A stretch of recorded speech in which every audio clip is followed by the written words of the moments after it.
Inshallah, we will be commencing our class in 2 minutes, inshallah.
Okay, we shall begin, inshallah. Alhamdulillah wa salatu wa salam ala rasulillah wa ala alihi wa sahbihi wa man wala. First of all, I would like to welcome all of you to this live lecture, inshallah. As all of you know, due to the CMCO, conditional, I forgot what is MCO stand for now, Conditional Movement Control Order, PKPB, we at IAUM will be conducting classes online. This is known as ERTL, Emergency Remote Teaching and Learning. I have chosen to use social media platforms such as Facebook, Twitter, and also YouTube to lecture online. And I've chosen this option due to several reasons. Firstly, if we use Zoom or Google Meet, I think that you might need to use too much data, as there will be too many people streaming their videos together at the same time, and sometimes there's also interference. So I prefer that we communicate this way. So if you have any questions, you may ask real time now as well via the comment box on any of the social media platforms. I hope this is okay with all of you. If you have any comments or feedback, please do not hesitate to send me a message either via WhatsApp, email, or even by leaving comments on this video, which eventually will be saved on the social media platforms. I hope everyone is staying safe and taking the necessary precautions. But we have good news. The Director General of Health has announced that, inshallah, by the 14th of July, Malaysia should be free from COVID-19. And inshallah, hopefully, everything will return back to normal in the light ta'ala. And that is what we hope. Nonetheless, this ERTL, Emergency Remote Teaching and Learning, until the end of the semester. So you have to bear with me for the next, I can't even recall how many more weeks we have. What I can remember is that I think we have had about 3 weeks of face-to-face classes, and I think we have covered a fair bit. A lot of topics have been covered despite that short period of time. And today, inshallah, we shall move on to Hadith Mawdu'. I'm not sure whether have we gone through this topic, because I'm quite certain that I've gone through this, but never mind. Perhaps I have gone through this when we had our Zoom class. Remember, there was a period that we had one class via Zoom. So I think that was the time when we went through Hadith Mawdu'. But never mind, we'll go through this again, inshallah, in this lecture.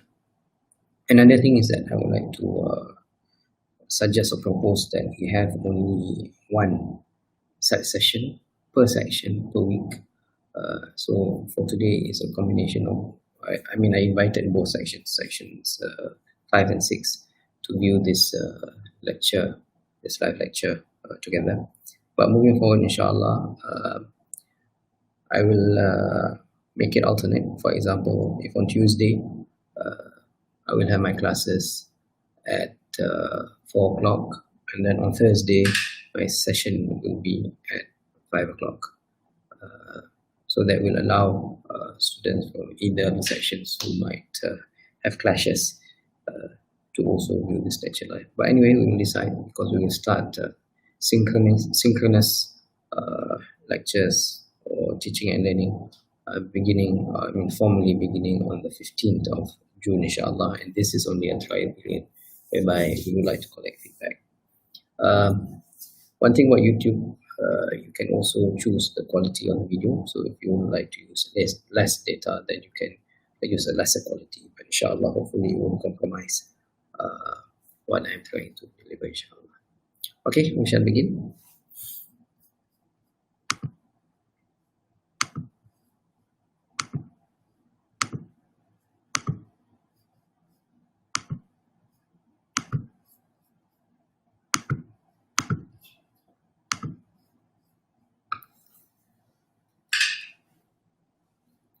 So the emergence of hadith mawdu, of fabricated hadith.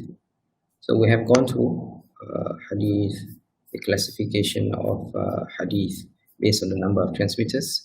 Remember, we have hadith ahad, hadith mutawatir, and we define what they are.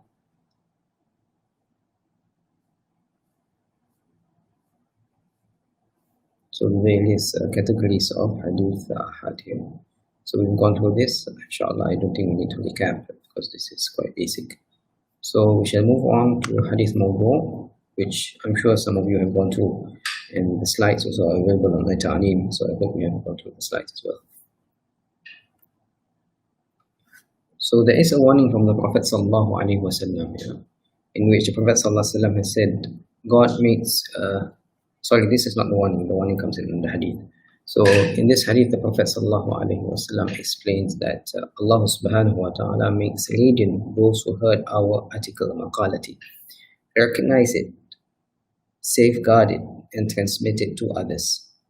Perchance a hamil, a carrier of fiqh, in this article, is not a faqih, one who comprehends it. Perchance a carrier of fiqh, and the article leads it to one who is afqah, possesses higher or better level of insight. So here, the Prophet sallallahu alaihi wasallam is describing here maqalati, article here can also be construed as hadith or anything which comes from the Prophet sallallahu alaihi wasallam, in which the person who relates hadith, the one who the hadith is related to might understand it more than the person who relates the hadith. So this is just to describe this process of transfer of knowledge, and this is also evident in our time indeed, because sometimes when information is relayed, the carrier of information might not be as wise as the person whom the information is relayed to. So that identification of hadith mawdu actually was not initially the main interest of sunnah studies. Why? Because the main objective of the study of the sunnah is to learn the guidance of the Prophet ﷺ, was sent to bring mankind to the kingdom and wisdom of Allah subhanahu wa ta'ala.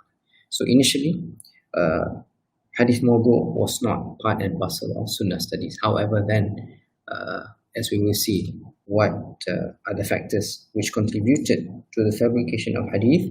So this then led to the concern of hadith scholars, or concern of the Muslims towards hadith mawdu. Here the Prophet ﷺ made a warning. يكون في آخر الزمان دجالون كذابون يأتونكم من الأحاديث بما لم تسمعوا أنتم ولا آباؤكم فإياكم وإياكم لا يضلونكم ولا يفتنونكم. Towards the end of time, there will be great tricksters and falsifiers, Dajjalun and also Kadhabun. They will bring to you statements, a hadith, that neither you nor your fathers have ever heard. Beware of them, lest they do not misguide you and tempt you. Yeah. So it happened in the course of history that there were events and instances where people abused the name of the Prophet ﷺ and fabricated hadith for various reasons. And we will look into these various reasons in our lesson today, inshallah. And there's also a severe warning from the Prophet ﷺ in a hadith which is considered to be mutawatir. Man kadhaba alayya muta'ammidan falyatabawwa maq'adahu min an-nar. Whoever lies upon me, muta'ammidan, intentionally, let him prepare his seat in the hell fire. So this is an example of hadith in which the Prophet ﷺ warns against lying in his name. And we have several other hadith, whoever relates about me a saying which seems to him as a lie, then he is one of the liars. Yeah. Or truthfulness leads to albir, and albir leads to Jannah, paradise. And a man keeps on telling the truth until he becomes a siddiq. Falsehood leads to al-fujur, wickedness or evil doing, and al-fujur leads to the hellfire. So a man may keep on telling lies till he is written before Allah subhanahu wa ta'ala as a liar. And in another hadith, the Prophet ﷺ said, I guarantee a house in the surroundings of paradise for a man who avoids quarreling, even he were on the right side. I guarantee a house in the middle of paradise for a man who avoids lying, even he was joking. And I guarantee a house at the upper part of paradise for a man who beautifies his character. So here, avoiding lying even while telling a joke, the Prophet ﷺ has assured for this person a place in paradise. So woe to him who tells things, speaks falsely, make people laugh thereby. Woe to him, woe to him. So this is another warning from the Prophet ﷺ against lying. And because due to the severity of lying and the impact and consequences of that, we understand why there is such a severe warning against such an act. So during the first century of Hijrah, and after the demise of the Prophet ﷺ, that was the starting point of fabrication of hadith.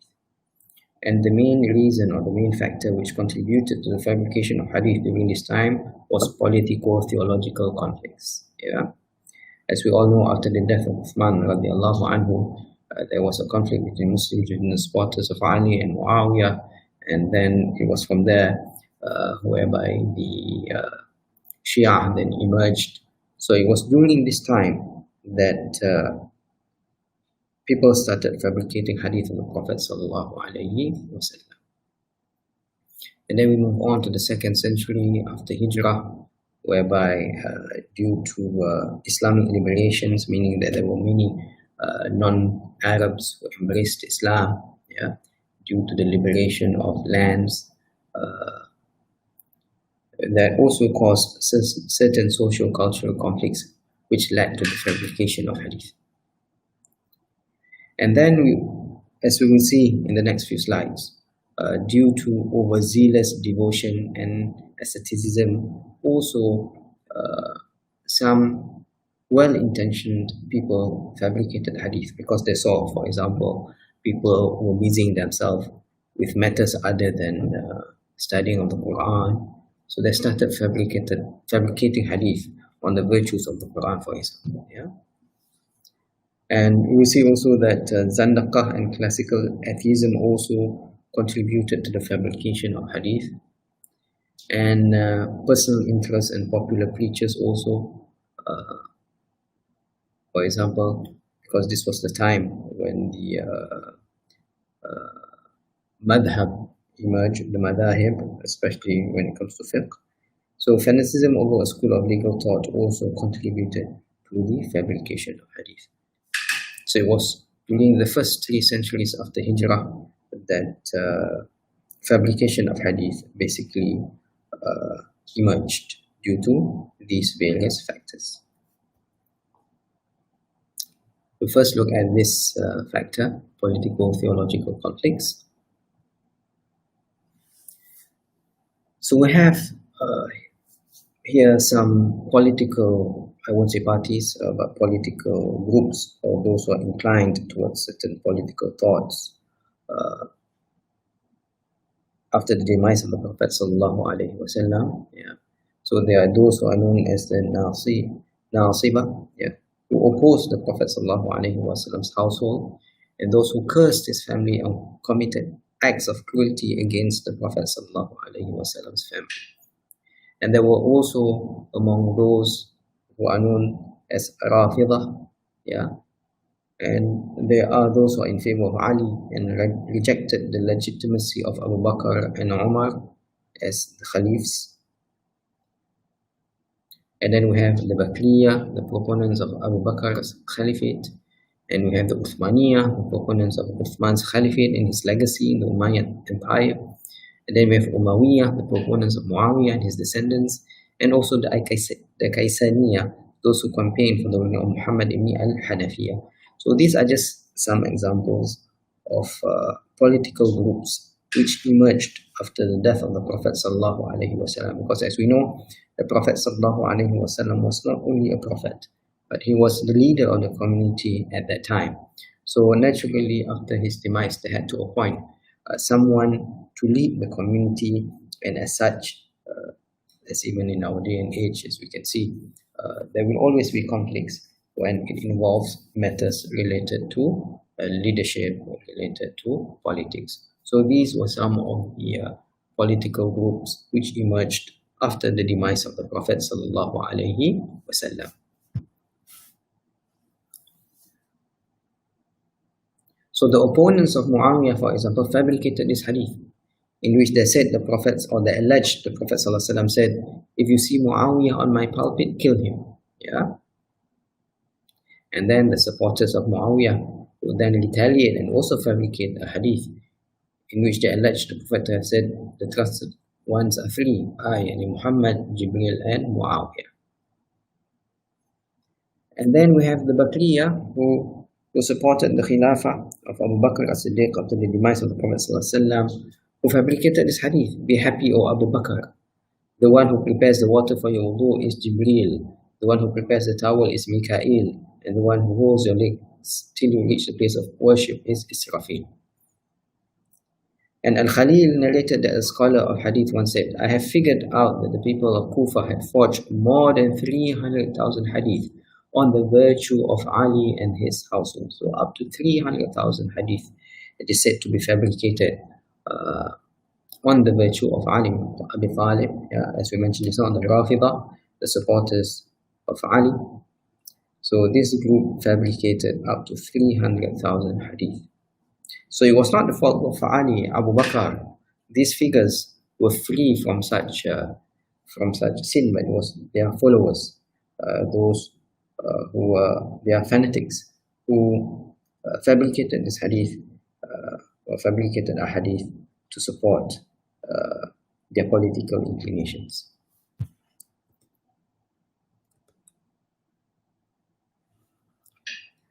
And from political events, this then extended into a theological debate. So the debate then shifted whether political events which happened, were they actually predestined or not. So this issue of predestination, yeah. So were the rulers predestined by God to be what they are? And if a ruler does not fit his position, will God remove him from it? So this question of politics then evolved or had this theological elements, yeah. And that's why then emerged groups such as Jabriyah or Mujbirah, who advocated for predestinarianism, yeah. Or we have then the Qadariyah, who promoted free will and human empowerment, or Murji'ah, non-judgmentalism, and then we have Ahlu al-Adl wa Tawheed, yeah, who promoted rational justice and theology, and their opponents labeled them as Mu'tazila. And then we have the Khawarij, the rebels for the sake of God's dominion, Hakimiyatullah. Or we have Al-Jama'i or Jama'ah, or the established government and community. So these concepts then emerged. But bear in mind, these people, for example, those who were labeled as Mu'tazila, they did not consider themselves or call themselves Mu'tazila. It was a label given to them. And sometimes we must also bear in mind that these labels came after.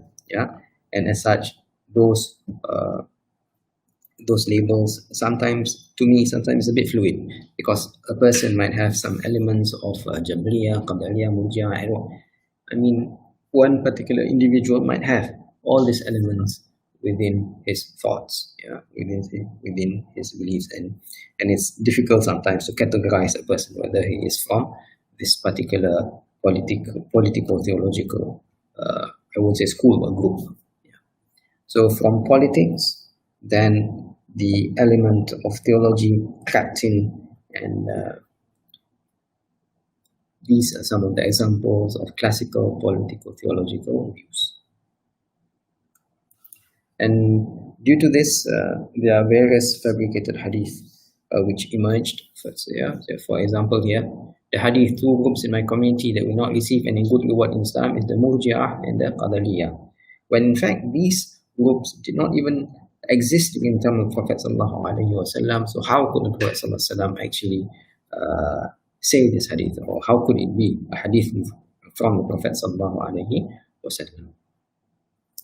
Another example, there will be two persons in my community. The first one is Wahab. God will Wahaba bestow upon him great wisdom. The other one is Ghailan. He is the fitnah of this community, and his fitnah will be more detrimental than the fitnah of shaitan. Yeah. And Ghailan was the propagator of freedom and non-judgmentalism. And then we have this hadith. Yeah. My community will be divided into 73 sects. All of them will be in paradise except one sect. The companion asked, who are they, O Messenger of Allah? He replied, the Zanadiqah, yani the Murji'ah. Again, these groups did not exist during the time of Prophet ﷺ. How could the Prophet ﷺ actually say such words? And then we have another hadith which was fabricated. If Allah doesn't want us to commit ma'siyah, He would not have created Iblis.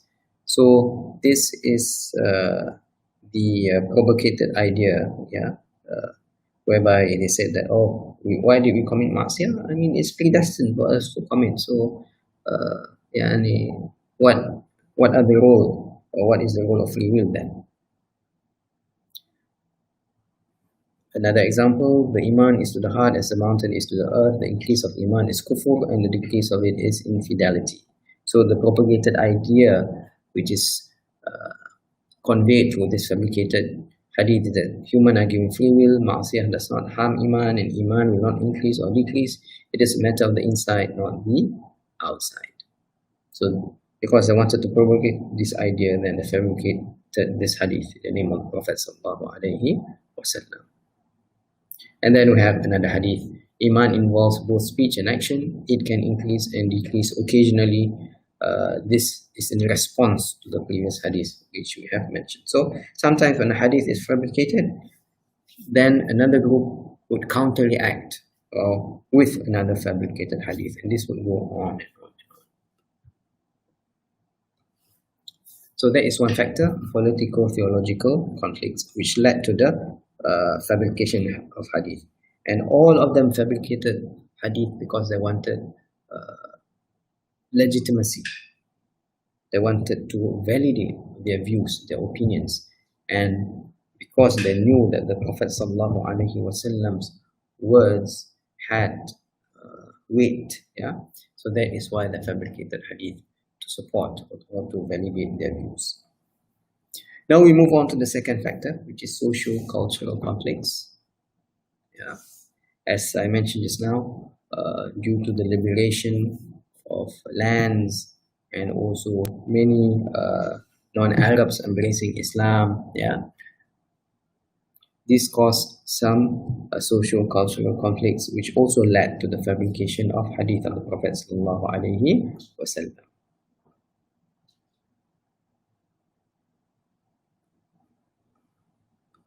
So for example, we have ethnic and tribal fanaticism.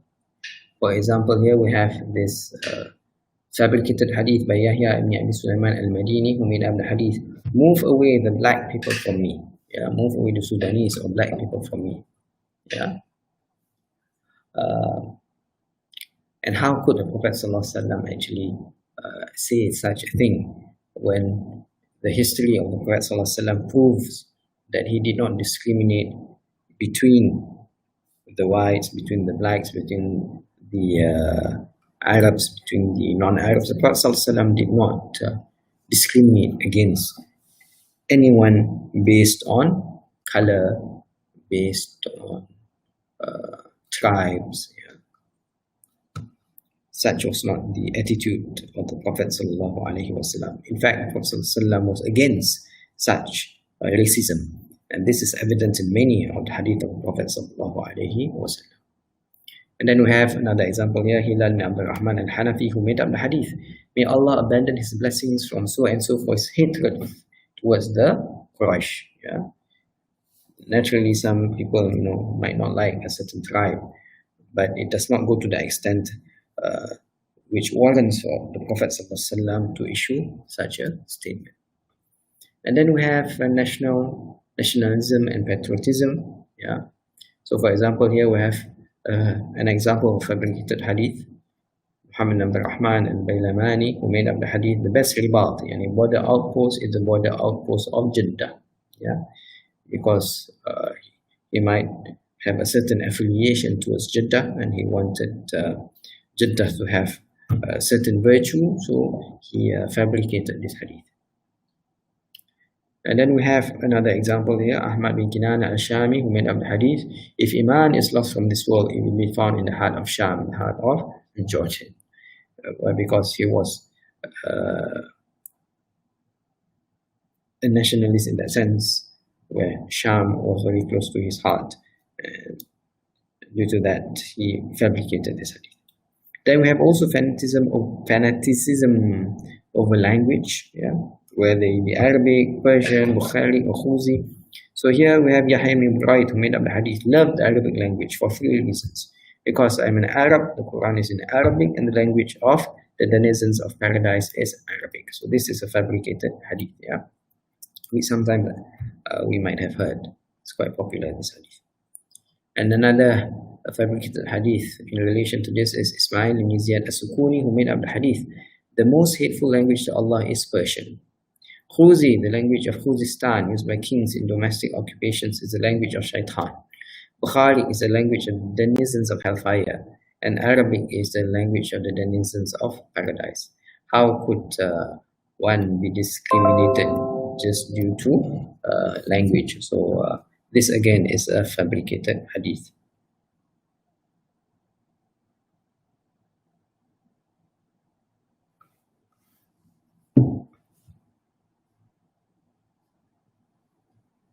So now we move on to the second factor, which is overzealous devotion and asceticism, zuhud, which also contributed to the fabrication of hadith. As I mentioned just now, even though those who fabricated hadith due to this factor had good intentions, but the end doesn't justify the means. So here Nuh ibn Abi Maryam al-Jami', who is known as Abu Asma,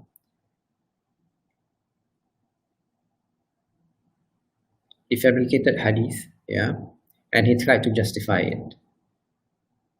He said, I saw the people had turned away from the Quran, and they were distracted by the fiqh of Abu Hanifa and the Maghazi, and chronicles of prophetic campaigns of Muhammad and Ishaq. So I made up this hadith.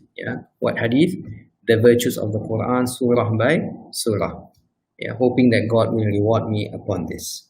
So there are authentic hadith which mentions the virtues of certain surahs, but there is no one hadith which actually mentions the virtues of each surah one by one. So Abu Isma, he fabricated this hadith, the virtues of the Quran, surah by surah. And when he was asked about the matter, he tried to justify it. And his intention was good. In another anecdote, Ibn Hibban said, he is the author of a lengthy hadith. Who is he? Maysarah ibn Amr Rabi al-Farisi. About the virtues of the Quran, which it says, whoever recites such and such will have a reward of such and such. So Ibn Hibban narrated from the Mahdi that he said, I asked Maysarah, from whom did you learn this hadith? Whoever recites such and such will have a reward of such and such. And he said, I made them up. in order to encourage the people to read the Quran. So his intention was good, but then again, the end doesn't justify the means. Another anecdote here is the servant of Ahmad, whereby Abdullah al-Nahawandi said, I said to the servant of Ahmad, where did you learn this hadith that you related through the parchments? He replied, we fabricated them to make the hearts of people mild and sympathetic. So the servant of Ahmad here, he was a zahid, a person who was an ascetic, who used to forsake the worldly pleasures and lusts, living on eating merely broad beans. On the day of his demise, all the markets of Baghdad were closed as a sign of mourning. So he was a good person. He was acknowledged as someone who was good, but then he fell into this wrong of fabricating hadith in the name of the Prophet sallallahu alaihi wasallam.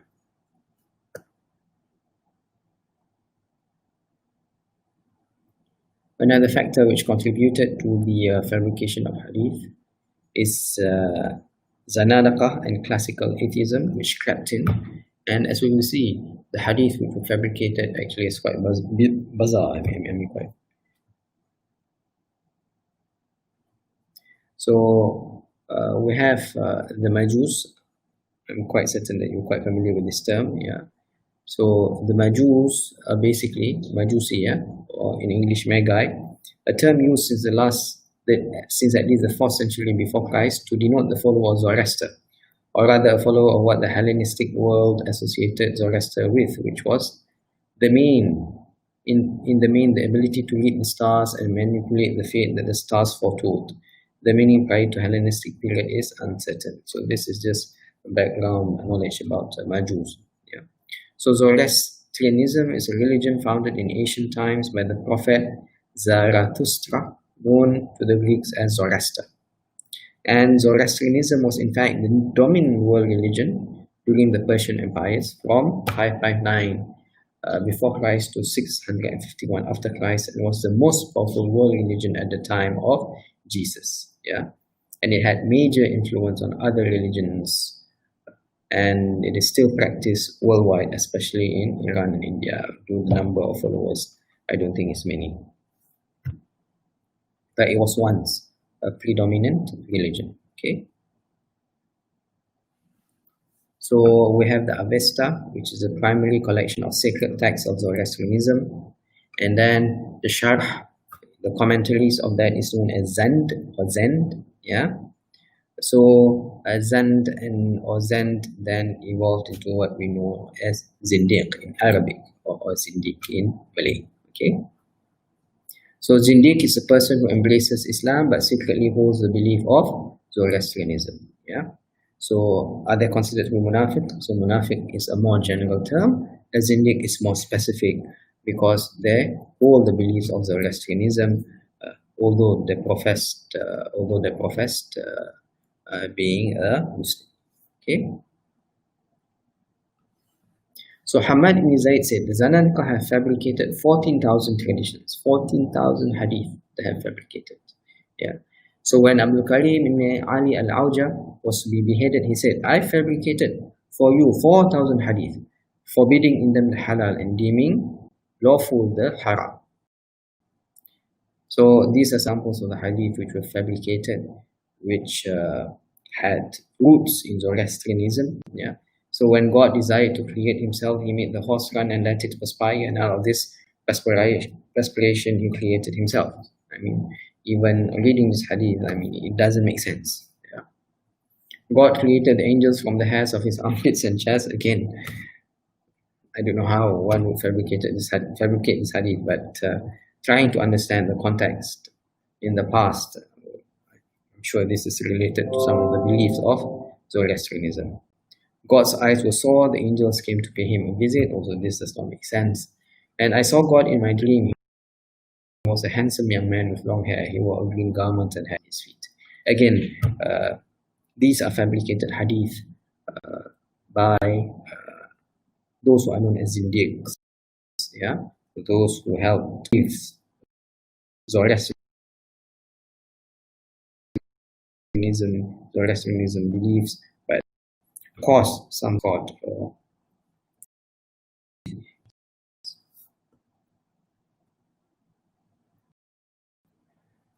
Some also fabricated hadith due to personal interest or seeking favors, as we will see. In this case, Riyadh and him, of so when Al-Mahdi was famous saying of the Prophet ﷺ, there shall be no wager except in the case of racing camels, hoofed animals, or in the case of shooting competitions. And then Riyadh added the words, and pigeons. So it was based on a sound hadith, a sound tradition, but then Riyadh added pigeons also to the list, just to please Al-Mahdi. And Al-Mahdi gave him a large reward, but stated, "Verily, your neck is the neck of a liar who put false words into the mouth of the Prophet ﷺ." Then he ordered the pigeon to be slaughtered. And also to make certain products more sellable, some of fabricated hadith. Here an example is about the virtue of watermelon. So Hanan bin Ibrahim al-Nasafi, he fabricated this hadith on watermelon.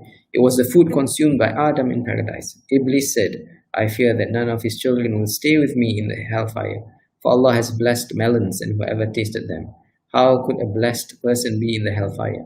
And the Prophet ﷺ said, "Blessed is the juice of melon, and its sweetness came only from the sweetness of paradise." Again, this also is a fabricated hadith. Why this hadith was fabricated? Because the person wanted to make melons, here in the case of watermelons, more sellable.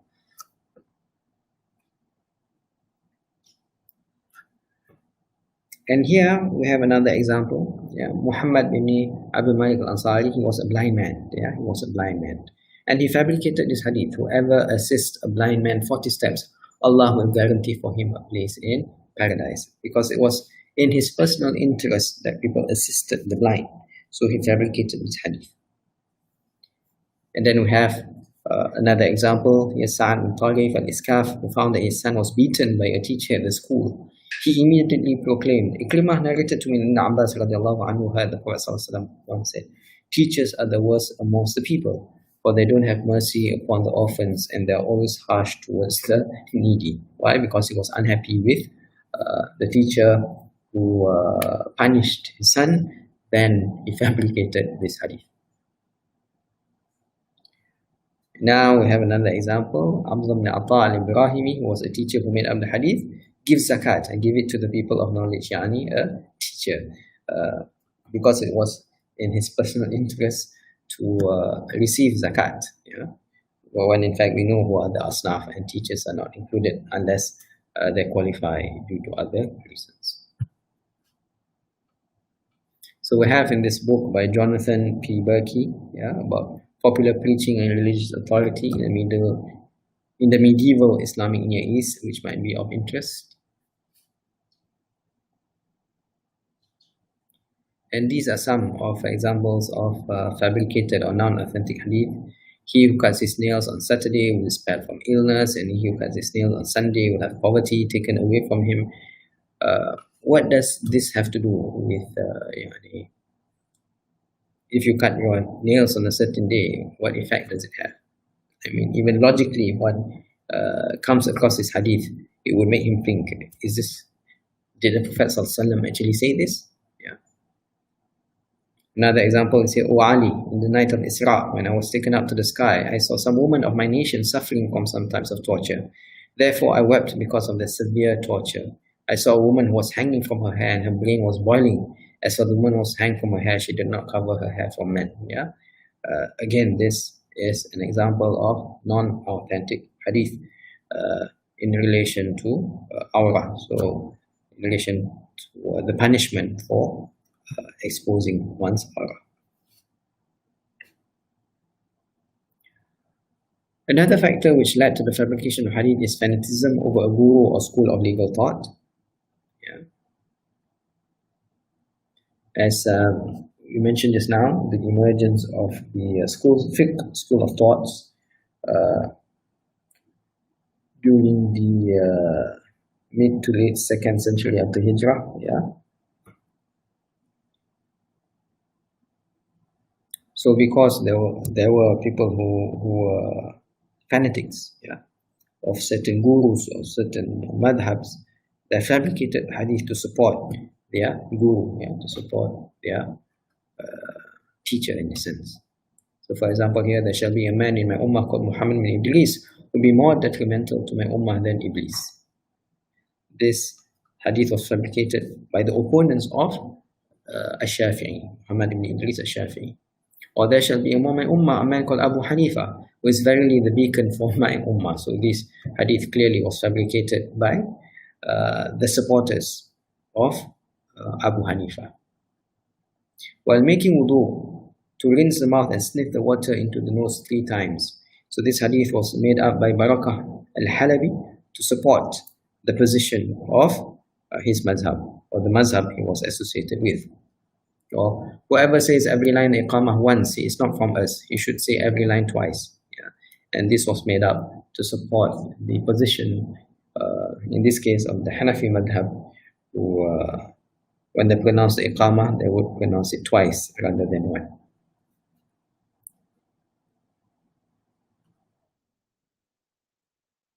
So these are some of the collections of identified fabricated hadith and fabricators. Yeah, we have al-Batil wal-Manakir, Kitab al-Mawdu'at. Yeah, so these are just some examples of books which compiles fabricated hadith. Yeah.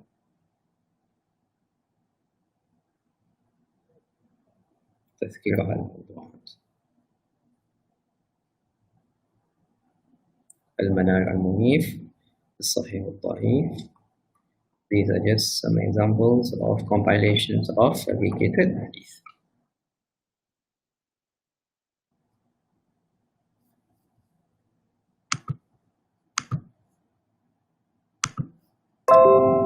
So we have gone through the factors which contributed to the fabrication of hadith. Yeah. So we mentioned first political, theological conflicts, yeah, which emerged right after the demise of the Prophet sallallahu alaihi wasallam. Yeah. And then we also looked at socio-cultural conflicts due to the liberation of lands and the fact that many non-Arabs, as a result of that, embraced Islam. Yeah. And also overzealous devotion and asceticism, whereby we saw several figures who fabricated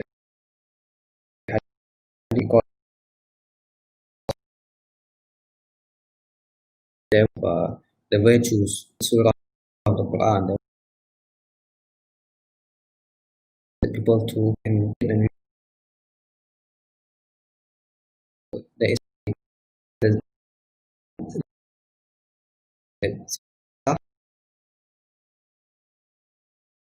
is to help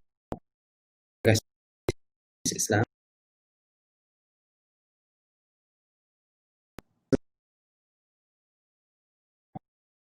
We mentioned just now,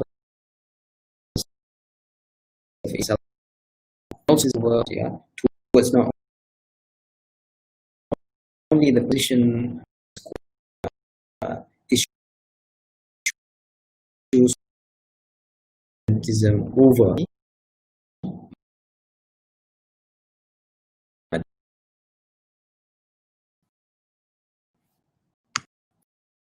all this is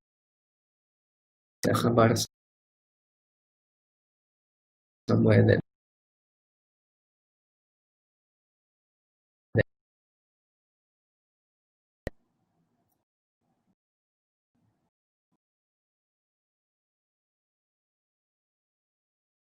our monasticism by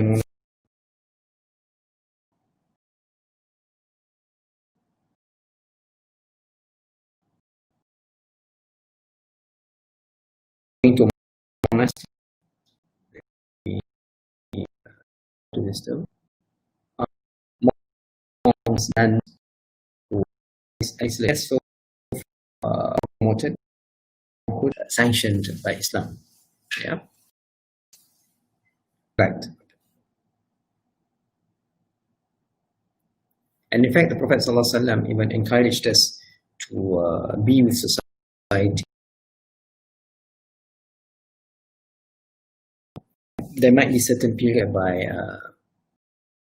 for example, even the Prophet ﷺ before prophethood, for being appointed as a messenger, would spend certain time in Uzla, whereby he would go to the cave and isolate himself. So that is different, from monasticism. Because in monasticism, normally monkhood, you don't marry and you stay away from society in that sense. However, Islam doesn't promote such. Political reason, it can be concluded as the hunger for power. Yes, to a certain extent. Because fabricated mind in that one.